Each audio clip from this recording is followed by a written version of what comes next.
Hi කොහොමද ඔයාට ඉතින් රෙසින් ක්‍රියේෂන් වලට අවශ්‍ය අමුද්‍රව්‍ය ගන්නේ කොහෙන්ද කියන ප්‍රශ්නේ අහපු අයට තමයි මෙන්න මේ වීඩියෝ එක ගෙනාවේ. ඉතින් පොඩ්ඩක් පරක් වුණා මේ වීඩියෝ එක කරන්න. මම රෙසින් ගන්න තැන් අතරින් එක තැනක් ගැන තමයි අද ඔයාලට කියන්නේ. ඉතින් රෙසින් වලට අවශ්‍ය මූලික අමුද්‍රව්‍ය රෙසින්නේ. ඉතින් මම රෙසින් ගන්නේ මෙන්න මේ තැනින්.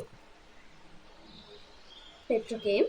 ඉතින් පෙට්‍රොකේම් එකේ ක්වොලිටි බඩු ටික ඉතින් පෙට්‍රොකේම් එකේ රෙසින් ක්වොලිටි ඉතින් මම ඒ නිසා රෙසින් පෙට්‍රොකේම් එකෙන් ගන්නවා. ඒ වගේම මෙන්න මේ කිලෝ එකේ බෝතලේ ගන්න තියෙනවා. ඒකත් මට පහසුයි.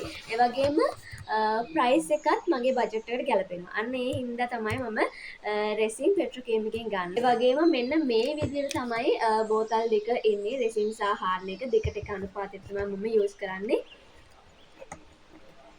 ඉතින් මේ විදිහට සීල් කරලා තමයි රෙසින් බෝතලය අපිට හම්බ වෙන්නේ. ඇත්තටම ඔයාලා රෙසින් පරිස්සම් කරගන්න බැරි හැම පඬිත වැඩම කරන කෙනෙක් ඉන්නවා නම් මේ විදිහේ ඔයාට ගොඩාම ගැලපෙනවා. මොකද අපේ ගෙදර ඉන්නවා ඒ වගේ දස පඬිතෙක් මගේ මල්ලි ඉන්නවා.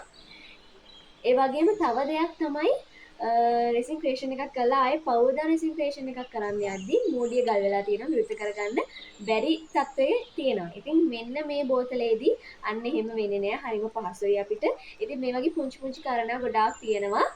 ඉතින් ඔයාලටත් පුළුවන් ඔයාලගේ බජට් එකට ගැලපෙනවා නම් ඔයාලට පහසුයි නම් ඔයාලා ඩිලිවරි චාර්ජ් එක ප්‍රශ්නයක් නැත්නම් මෙන්න මේ විදියට ඉතින් ඔයාලටත් පුළුවන් හොයලා බලලා ප්‍රයිසස් හොයලා බලලා ඔයාලගේ රෙසින් ක්‍රියේෂන් වලට අවශ්‍ය රෙසින් ඔයාලට ගන්න. ඒ වගේම ඔයාලා දන්න රෙසින් වල ප්‍රයිසස් අඩු ඒ වගේම හොඳ තැන් තියෙනවා නම් මටත් මෙන්ෂන් කරන්න කමෙන්ට් එකක් විදියට දාන්න.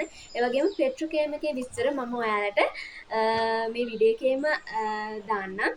ඉතින් ඔයාලට පුළුවන් සර්ච් කරලා බලලා බජට් එකට ගැලපෙන ප්‍රයිස් එකක් තියෙනවා නම් ඔයාලට පහසුයි නම් රෙසින් ගන්න ඔයාලට පුළුවන්. ඉතින් තවත් රෙසින් වලට අවශ්‍ය අමුද්‍රව්‍ය ගැන ඒවා ගන්න තැන් ගැන වීඩියෝ එකක් අරගෙන මම ආයෙත් එන්නම්.